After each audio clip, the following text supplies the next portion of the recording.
பரிசுத்த வேதாகமம் பழைய ஏற்பாடு நீதிமொழிகள் 24ஆம் அதிகாரம். பொல்லாத மனுஷர் மேல் பொறாமை கொள்ளாதே, அவர்களோடே இருக்கவும் விரும்பாதே.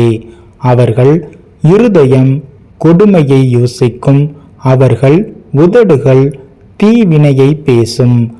வீடு ஞானத்தினாலே கட்டப்பட்டு விவேகத்தினாலே நிலைநிறுத்தப்படும்.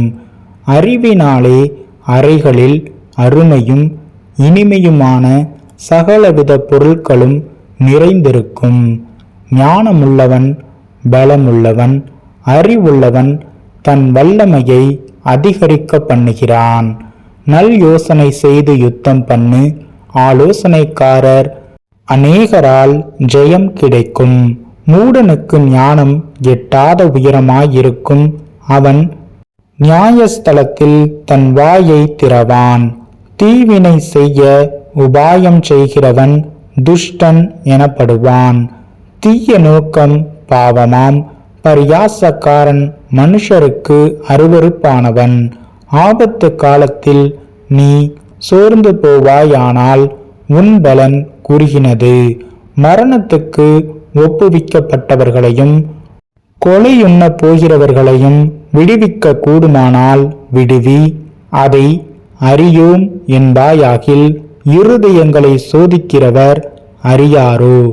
உன் ஆத்துமாவை காக்கிறவர் கவனியாரோ? அவர் மனுஷருக்கு அவனவன் கிரியைக்கு தக்கதாக பலனளியாரோ? என் மகனே, தேனை சாப்பிடு, அது நல்லது. கூட்டிலிருந்து ஒழுகும் தேன் உன் வாய்க்கு இன்பமாயிருக்கும். அப்படியே ஞானத்தை அறிந்து கொள்வது உன் ஆத்துமாவுக்கு இன்பமாயிருக்கும். அதை பெற்றுக்கொண்டால் அது முடிவில் உதவும். உன் நம்பிக்கை வீண் போகாது. துஷ்டனே, நீ நீதிமானுடைய வாசஸ்தலத்துக்கு விரோதமாய் பதிவுகிறாதே. அவன் தங்கும் இடத்தை பாழாக்கி போடாதே. நீதிமான் 7 தரம் விழுந்தாலும் திரும்பவும் எழுந்திருப்பான். துன்மார்க்கரோ தீங்கிலே இடருண்டு கிடப்பார்கள். உன் சத்துரு விழும்போது சந்தோஷப்படாதே, அவன் இடரும்போது உன் இருதயம் களி கூறாதிருப்பதாக. கர்த்தர் அதை காண்பார், அது அவர் பார்வைக்கு பொல்லாப்பாயிருக்கும். அப்பொழுது அவனிடத்தில் நின்று அவர் தமது கோபத்தை நீக்கிவிடுவார். பொல்லாதவர்களை குறித்து எரிச்சலாகாதே, துன்மார்க்கர் மேல் பொறாமை கொள்ளாதே.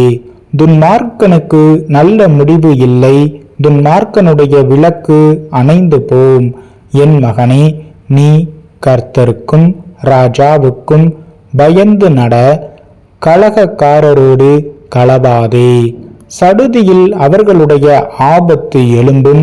அவர்கள் இருவரின் சங்காரத்தையும் அறிந்தவன் யார்? பின்னும் ஞானமுள்ளவர்களின் புத்திமதிகள் என்னவெனில், நியாயத்திலே முகதாட்சண்யம் நல்லதல்ல.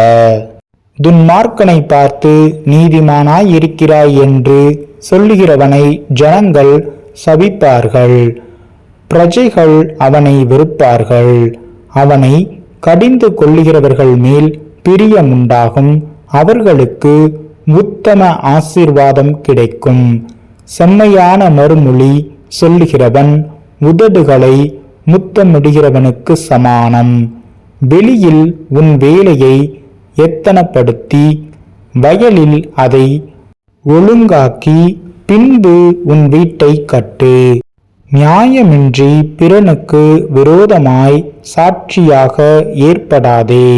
உன் உதடுகளினால் வஞ்சகம் பேசாதே. அவன் எனக்கு செய்த பிரகாரம் நானும் அவனுக்கு செய்வேன், அவன் செய்கைக்கு தக்கதாக நானும் அவனுக்கு சரி கட்டுவேன் என்று நீ சொல்லாதே. சோம்பேறியின் வயலையும் மதியீனனுடைய திராட்சை தோட்டத்தையும் கடந்து போனேன். இதோ அதெல்லாம் முள்ளுக்காடாயிருந்தது. நிலத்தின் முகத்தை காஞ்சொறி மூடினது. அதன் கற்சுவர் இடிந்து கிடந்தது. அதை கண்டு சிந்தனை பண்ணினேன். அதை நோக்கி புத்தி அடைந்தேன்.